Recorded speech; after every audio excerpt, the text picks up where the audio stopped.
Was Martin Luther King Jr. right? Does love have the power to turn an enemy into a friend? Does it have the power to heal?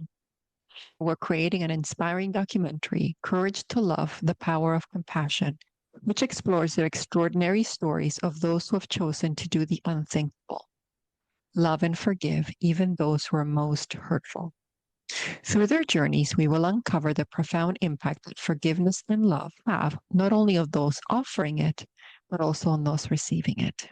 In addition, we'll hear from experts who will explore whether love and compassion are part of our human nature and how we can bridge divides with those we disagree with. If you'd like to support our film, please donate at www.maitricentre.com/documentary. That's maitrecenter.com/documentary. Hello and welcome to the Love and Compassion podcast with Giselle. We believe that love and compassion have the power to heal our lives and our world. Don't forget to like and subscribe for more amazing content.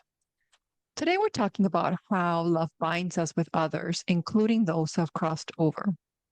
We'll be talking with Rebecca Schaper about communicating with animals on the other side. After the sudden and unexpected passing of Rebecca Schaper's dog, Gus, she consulted animal communicator Sunny Mann, beginning a lengthy and revealing correspondence. Sunny reported her dialogue with Gus in the afterlife at various times throughout the next year.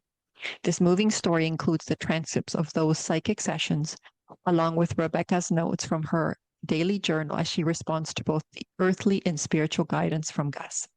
His spirit describes his life in both worlds, and he urges her to embrace fully her life contract as a shamanic practitioner and healer. Please join me in welcoming Rebecca. Hi, Rebecca. Hi, thank you so much for having me. I'm looking forward to this wonderful conversation. Thank you so much for being on the show. Can you tell our listeners a little bit about how you started this journey of communicating with Gus on the other side? Sure. 2023, my dog Gus died unexpectedly on December 7th. He was 6 years old. He was my co-pilot. He was definitely my soul dog. It was as though we knew each other in a past life, and we communicated to each other telepathically. And of course, it broke my heart wide open to the point where it's worse than losing my parents by suicide. And I've never felt grief like that in my life. So in January of 2024, which was a month after he had passed away, I decided to reach out to a pet communicator because I knew I needed help. And I knew I could not do this on my own. Normally, I can work through situations. I've had some real trauma in my life, which I'm grateful for because it's definitely led me to a lot of love and compassion, like your show. But I knew at this point I definitely needed help. So I communicated with Sunny, asked her if she'd be willing to communicate with my dog, Gus. And what she would do is she would go into some type of trance, is the correct word to use, but she was just able to have that strong telepathic connection, and she would ask him questions. And then after she was done, I mean, it wore her out, she told me. She said it's very taxing on the body. And so after she was done with that first session, I was blown away with what the information she had told me. And so fast forward, we had 10 sessions. So she would transcribe them to me because she lived in Australia and the time zone was difficult. And a couple of times we chatted with each other. And then I would journal my comments to the comments between Gus and Sunny. And this book is a three-way conversation. And so there you go. And she was really able to provide a lot of healing for me. And So what were some of the messages that were unique to you in Gus's experience that most people wouldn't have known? yes, I will definitely share a few. One of them was she saw the word Beck And Gus said, "That's my mom, Beck. Her brother David calls her Beck." And there's no way that Sonny would have known that. I mean, there's just no way because he was communicating to her. He said, "Yes, that's my mom, Beck. Her brother David calls her Beck." Mm. And then another one, which I felt was really profound. We hiked to Machu Picchu, and Mm. one of the days was on my husband's and I's anniversary. And Mm. I had to look down, and I wish I had it with me, but I think it's on the altar table. It had a heart-shaped stone. And I thought, oh my God, on that anniversary, how beautiful. Mm. So I kept it with me. Fast forward, after Gus had passed away, I was sitting outside and I was doing some meditation and just kind of working through, really tapping into the stone and some other stones I collected. I accidentally dropped the heart stone and it broke Mm. in three pieces. And Mm. I thought to myself, oh my gosh, is this a sign saying that my heart is broken because of Gus? Mm. So I was devastated. The next day, I walk down, I go to this fire pits made out of stone, and Gus and my daughter's dog, Stella, would always get on top of that fire pit and they would walk around it and try to find chipmunks. So this was Mm. like, a constant thing. So anyway, I would go and put my bird seed on top of the rim of the fire pit so I could feed the birds. And I just happened to look down and there was a heartstone, almost the same shape and size. Mm. And to me, I was like, that was so profound and so stunning. And it just warmed my heart completely. And another one, I'm at my beach house now. We have this area where you can look out over the marsh. And he would always be with me in a red chair as a cushion. And he talked about the red chair and the fire pit looking out over the marsh to her. Mm. So there's many more, but that's what comes to the forefront to me as of now. And were there any messages from Sunny and Gus around the relationship between human beings and animals and even the connection to nature that we might have lost? Oh, most definitely. I felt like Gus was trying to communicate, saying they always want to be with you. Hmm. Always. They're always there. They definitely can talk to you, even the most subtle ways. They speak to you. They can speak to you through songs, which Gus used to speak to me through songs. There's one of our favorite songs, Over the Rainbow, and there were unbelievable synchronicities when that song would come on when I was Mm. grieving. I knew that was him. They communicate through numbers. They can communicate in so many ways. But one of the key factors is being aware of it. It's to me, it has opened my eyes wide open to whole different realms of communication Yeah. and not just dogs, cats, any type of animal in nature, because I am very much in tune with nature and they're here to help us. We just have to open up our hearts and listen. Yeah. Trust is a big issue. And one other Mm. thing, every time I would get a message that I knew intuitively, I knew that was something from Gus, I felt it in my body, I would always say, thank you. I would be very heartfelt in saying thank you because it's a gift. Yeah. Yeah. It's amazing how we've been taught that we are separate from animals and that there's this hierarchy. And so it probably is challenging for people to to understand or believe that they can communicate with animals. There's not this hierarchy that somehow human beings know better. Do you believe that people sort of have a contract or agreement even with their animals before they incarnate? Absolutely. Absolutely. I know I did with Gus. And Now we have a new dog, Zeke, Mm, and he is nice. from the same breed and from the same breeder, and Mm, how synchronicity led up to that. And he's into my life for a reason as well. And mm, there is no doubt in my mind. I mean, I think about animals. You think about your family, I believe is a contract. If people will look for the lessons and the connection, or even if you're out and about and you see someone and you're like, God, that energy feels very similar. I feel like I know that person. That could mm, be a contract, soul connection, but you just may not mhm, know at that time. mhm. Yeah. Is there some specific practices that you use to help you get in tune? Because sometimes our own emotions can get in the way. I lost my dog last November, and I'm very, very grateful for the lessons and the being that he was. But I also miss him a lot.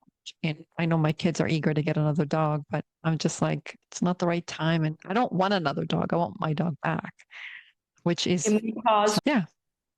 if you put that intention out, you Mm, can ask your dog, you can have your dog reincarnate and soul dog a new dog. But you'll know, true. you, you will know if you're supposed to. And that dog, I promise, if you're open and expanded to it and ask, it will happen. My challenge, Rebecca, is I also don't want to be the type of person that would hold back another soul for my own ego needs, right? Like my dog's time with me was very, very special and he taught me so much. But maybe his journey is to go on and do something else. Like I would never want to hold another soul hostage for my own needs. And I think that's what's been preventing me from making that desire request. I've heard of from people, lots of different people, like yourself included, talking about like my dog has been reincarnated into this new dog. I can feel it and there's signs and all of that stuff. That is wonderful. But I think one of the things my dog taught me was that loving without attachment and needing to hold on to the soul, the ability to be able to be grateful for the experiences we had and be open to different experiences. Hear you, and I validate exactly what you're saying Yeah. because I found myself, the pain was so excruciating that I Mm, found myself forcing Gus to come back. yeah. And I came to a point where I can't do this. Yeah. Or I can't force it. If he's supposed to come back, then so be it. And I had to let go. Mhm. So maybe in your situation, just say, if it's meant to be, it will be. If not, then you're grateful for the time together. And that's kind of how I'm at. Yeah, I Yeah. understand. But I've heard people where their dogs have reincarnated. It's pretty astounding, some of the stories. Definitely. And I like what you said in terms of our willingness to let go, because maybe my dog's journey is to reincarnate and come back in a different way and have a different experience, or maybe it's not. I think it's that willingness, which I in the past have not had. I think it's, like you said, totally normal to grieve those experiences. It was my first dog ever, and he was just so special. And I didn't want to replace that dog and expect another dog to take that place. So, Exactly. yeah, A lot of people feel guilty about that, and I felt yeah, guilty about that too. And I thought, okay, it's amazing how Zeke, how everything aligned. And am I going to love this dog as much as I did Gus? Am I going to be fair to this other? mm, But it's pretty incredible the gifts and the lessons that Zeke is showing us. And I honestly say, and my husband feels this too, we do see Gus kind of soul dogging Zeke at times. I was mm. told they're brothers. Yeah, for sure. You'll figure it out. How did compassion and love help you through the grieving process? Because all of us experience loss. My situation with Gus losing a dog or losing parents by suicide, that really opened up my heart, opened up my compassion, and to see other people suffering who may have gone through that same trauma. But it opens my heart up because I can hold space with that person. Sometimes we want to fix it for the individual, but it's not our place to fix it. Mm. Did the fact that you don't believe in death, I mean, if you went right away after your loss to find someone to communicate them, you must not believe in death. Did that actually help you overcome? Because to lose parents, to lose a dog that was your soul dog, those are fairly significant losses. Did that awareness help you not feel grief in the same way?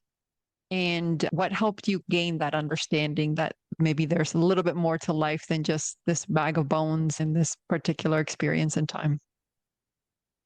Very good question. Both of my parents dying by suicide and my brother passing away. I saw my mother at the doorway after she passed away. I was able to connect with my father and my brother. There were ways that I could connect with him. So that helped me a lot because it gave me a sense that it's not final. They're still there. They're the ones that still want to help your path, your journey, your life here. And I believe that even though it was a difficult childhood, but I was Yeah. same time, I was very blessed because it wouldn't have been able to do the documentary to help others. All of that. It was a curse, but a blessing in the same way. And Yeah. I'm forever grateful for it. And I, to this day, and until I die, I will always believe that. My life steps have been interesting situations, but it has just opened up so much more and different ways to look at death. I do not think death is final. No. Yeah. Yeah. And I think that's one of like the biggest hurdles that humanity has to overcome. I think that our fear of death is so huge that I think if we could realize that there isn't death, not death in the way that we perceive it to be, that we stop existing and we're just nothing, I think that'll open up people to be more courageous and to truly live their dreams. But I think people's fear of death can feel really challenging, and it's hard for us to understand that there is much more beyond, even if you've had spiritual experiences, to truly believe that this life is just one chapter in a larger book of this being that encompasses this particular body. I'm one of those that I know I'll reincarnate again. Mm. Think about our ancestors. Yeah.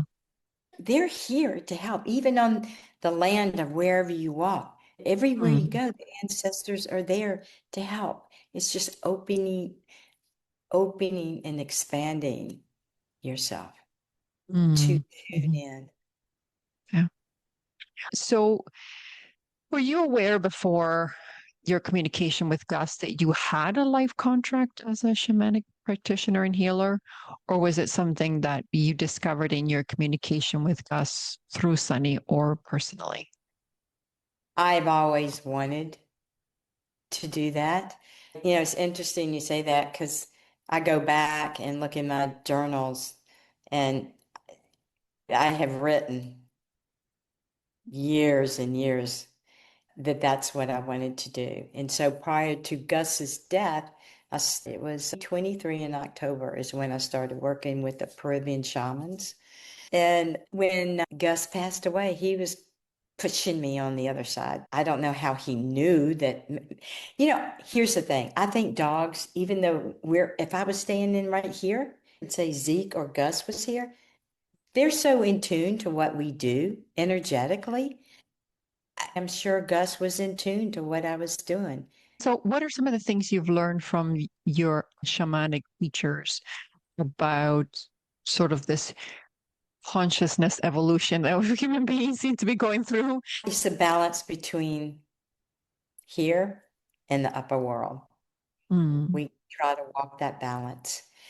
And the best way I can explain for myself is just exude as much light as I can and be the true person that I am. Of course, there are days where I can be crunchy, I'm human, Mm. Yeah. but I can get myself back into balance. And I don't like focusing on all the chaos and bringing negative energy to that because I think that exacerbates it. I Mm. just try to be a positive light and maybe just saying hello to some person you don't know, a smile on their face. Who's to say you may have made their day? Simple things like that. Yeah.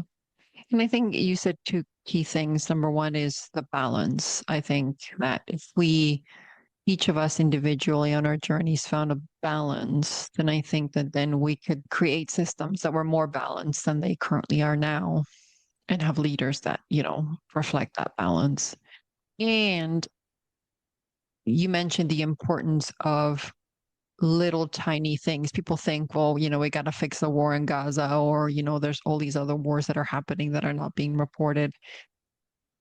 Just living a life of love and compassion and light and kindness towards others, like you said, has a ripple effect. Because many people, they're at war within their own homes.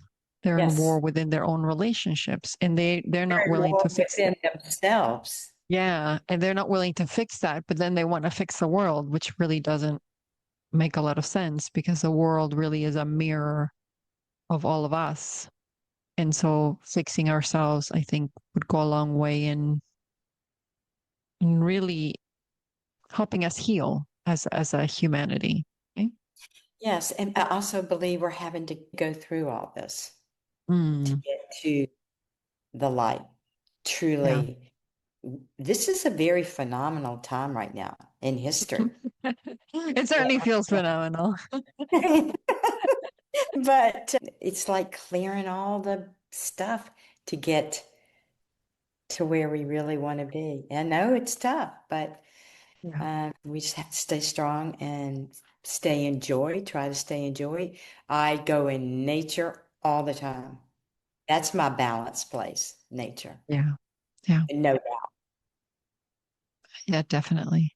And what helps you stay in joy when it feels like sometimes the world is so chaotic or when our minds are so chaotic?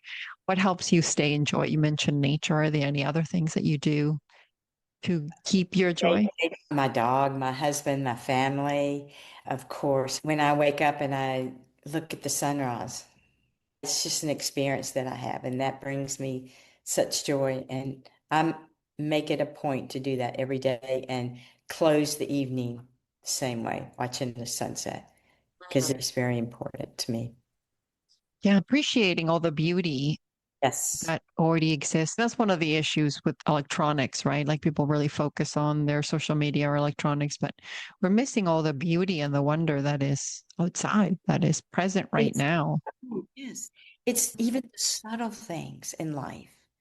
Mhm. Yes, it's like stepping out and seeing an incredible cardinal, the coloring. Yeah. Yeah. So going back to the conversation with animals, so did the relationship with Sunny and in conversation with Gus help you then become more attuned with communicating with other animals? Yes. How about insects? I struggle with the insects. I have to be honest here, because I'm very honest. Yeah. I love all insects except for fleas, mosquitoes, and roaches and ticks. I'll just try to scoop it up and put it outside Mm. somewhere. I got a tick on the back of me 2 weeks ago. I know they're all part of creation, but there's just something about that Guys, mosquito. there's a real struggle. There's an aspect of me that is like everything is of God and source universe, right? And I'm not separate from anything. And at the same time, there's a small part of me that still sees herself as a victim, which is like, that could bite me and has bitten me, that could hurt me. So I don't want to experience that. And so that memory, it's hard for me to be in that kind of harmony with nature in that sense and see myself as not separate from it. And I really try to get in that mindset But when that insect does something to my animal, to my dog, I do what I got to do. I wonder why they cause so much chaos. My husband and I were talking about that. It's like, where do these mosquitoes come from? There's this country that doesn't have mosquitoes. I can't remember which country it is. Apparently, they've, Oh, really? Where? Tell me. yeah, that's what I was trying to remember. I don't know. I saw it on social media. I don't know. Is it possible for us to live in harmony with all beings? It's a really good question, and I think it's a really tough one for a lot of people because, if you're being infested by mosquitoes or stinging flies, that's Yeah, those uncomfortable. Well, my daughter was saying to me because we go for walks, like if you wear a dragonfly hat, the bugs will not bug you because dragonflies are a natural predator. oh, So yeah, I've because they ordered eat. some from Amazon. Oh my God. I love it. What is it called? So Share. Do share. they're dragonfly clips. So this was all over TikTok. Just a fake dragonfly that you can clip on your hat or you can clip it somewhere in your body, and they will not come near you because they'll think that it's a real dragonfly, and dragonflies are natural predators, and so they won't come near you. Yeah, I haven't tried it yet, but I've ordered it. I do Yeah, use all natural repellents like yeah, garlic yeah. or apple cider vinegar, I've heard that works. Oh, okay. Nice. Yeah, so there's hope. There is absolutely hope so that we don't have to harm them and they can leave us alone. So yeah, It's like, hopefully that works because I don't want to kill them and I don't want to put bug off stuff on my person. no, They get have the a point. right to exist. I just have a right to not be bitten. So There if you the go. dragonflies can help me, that would be good. Ah, I'm going to get that. I love it. So tell us a little bit about your book. When does it come out? Okay, it was published April Oh, 9th. oh, nice. Okay. Yep, and it's on Amazon. People can order it on Amazon. Nice. And if people want to reach out to me, it's RebeccaShaper.com. Sounds good. And do you have a previous book you said? Or am I wrong? Yes, it's the backbone of the Sisters Call documentary that I had a Mm. calling to do. That's a whole different story. And then The Light in His Soul, Lessons from My Brother's Schizophrenia. Here's one thing I would love for your audience to take away is you think you're going down one way with your career? I had no idea. I'm not a filmmaker. I'm not a writer. I had never written a book, any of that. But I had people walk into my life. So you have Yeah. people that help you for your purpose. And the universe will course correct you. You're like, okay, I got this calling, so I need to listen and I need to make it happen. Yeah, Yep. totally agree with that. That has been my experience as well in terms of being called to do something I never thought, like this podcast is one of them, right? I thought I was going to be working within the child welfare system until the day that I died. And so, yeah, like doing some of the things I've done were sort of like a higher calling, but not anything that my ego self had thought or desired, right? Right. None of these things were in my plan. Yeah, it comes totally unexpected. You're like, what? It's like a Yeah. down. And Yeah. Yeah. And the interesting part is that sometimes it doesn't mean what you think it means either, right? So, like you, I was guided to write a book. And then I thought, well, maybe the book is it. This is what I'm going to do. And then it did well, but then that wasn't supposed to be the thing. Because then, because of the book, I did a TEDx talk. And because of the TEDx talk, I'm now doing this documentary. So it's steps I couldn't have put together.